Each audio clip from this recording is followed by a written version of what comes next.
समावेश आहे।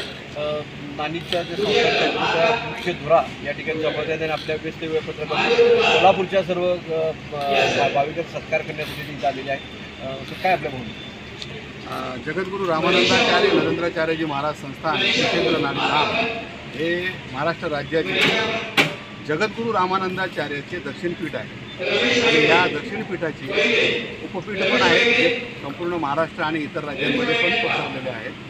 आणि त्याचप्रमाणे जगद्गुरुश्रींचे अनेक अनुयायी आहेत, भक्त आहेत, उपासक आहेत, शिष्य आहेत, साधक आहेत। तर प्रत्येक ठिकाणी प्रत्येक राज्यामध्ये ते आपापल्या परीनं आपापली सेवा करत असतात आणि त्या सेवेचा गौरव म्हणून आज या ठिकाणी हा गुणगौरव सोहळा जो आहे तो आयोजित केलेला आहे आणि त्या ठिकाणी येथे आलो आहे।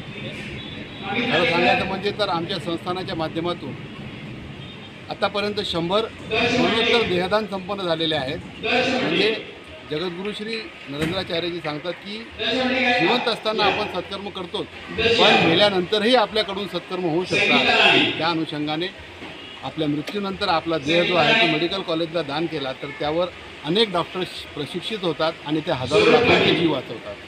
त्याचप्रमाणे रक्तदान म्हणा, वर्षातून एकदा आम्ही महाराष्ट्र राज्याला 1 लाखाच्या वर बॉटल दरवर्षी संप्रदायाच्या माध्यमातून दोन्ही विक्रम आहेत मोठे, रक्तदानाचा हा विक्रम होतो आणि त्याबरोबर ॲम्ब्युलन्स आपल्या सगळ्या आहेत। हे दोन आपली ओळख आहे आणि आध्यात्मिकाला सेवा करायची आरोग्याची कशी जोड असेल याचं आपलं उदाहरण आहे। तर त्याचे पुढचे प्रोजेक्ट आहेत। आता ॲम्ब्युलन्स किती आपले आहेत? आता सध्या आमचे 53 ॲम्ब्युलन्स राज्याच्या महामार्गावर जे आहेत ते चालत आहेत आणि आतापर्यंत 25,000च्या वर लोकांचे प्राण त्या ॲम्ब्युलन्समुळे वाचले आहेत। आणि वैशिष्ट्य म्हणजे एका ठिकाणी जर अपघात झाला तर त्या ठिकाणाच्या आजूबाजूला दोन्ही साईडला ज्या ॲम्ब्युलन्स असतात त्या एकाच वेळी निघतात। जो आधी पोहोचेल तो त्या पेशंटला घेऊन हॉस्पिटलला पोहोचवेल अशी नियोजन जगद्गुरुश्रींनी दिलेले आहेत आणि ते आम्ही मागील 17 वर्षापासून अविरत करतो आहोत। आगामी काय प्रकल्प आहेत?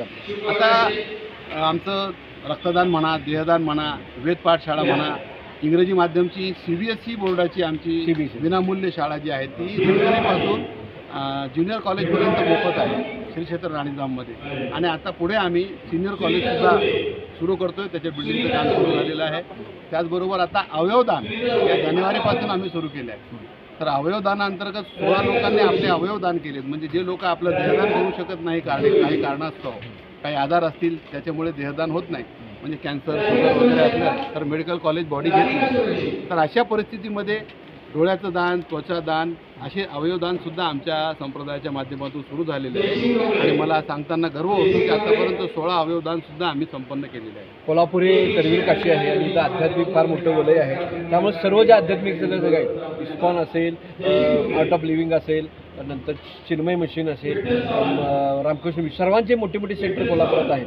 तर आपलं जगद्गुरूचं पण काही कोल्हापूर आणि पश्चिमेचे काही प्रकल्प आहेत का? जगद्गुरुश्रींनी पीठांची रचना अशा प्रकारे केली आहे की आपली जी महाराष्ट्राची भौगोलिक परिस्थिती आहे त्या भौगोलिक परिस्थितीनुसार 5-6 जिल्ह्यांना एक पीठ असं नियुक्त केलेलं आहे। तर आमचा जो मुख्य पीठ नाणीधाम आहे, दक्षिण पीठ जो मुख्य पीठ आहे त्या पीठांतर्गत कोल्हापूर जिल्हा आहे। कोल्हापूर, रायगड उत्तर, रायगड दक्षिण आणि रत्नागिरी हे 4 जिल्हे मुख्य पीठाच्या अंतर्गत येतात। अन्य जे जिल्हे आहेत त्यांच्यासाठी आमचे जे वेगळे उपपीठ आहेत ते आहेत। म्हणून आम्ही जिल्ह्यांमध्ये नाही, आम्ही पीठांच्या अंतर्गत त्या जिल्ह्यांना घेतो आणि प्रत्येक जिल्ह्यामध्ये त्यांच्या तालुक्यांमध्ये आमचे पादुका दर्शन समारोह आहेत ते संपन्न होतात आणि मुख्य पीठावर स्वयं जगद्गुरुश्री जे आहेत ते समस्या मार्गदर्शन समारोह घेतात आणि तिथं दर्शनसुद्धा देतात।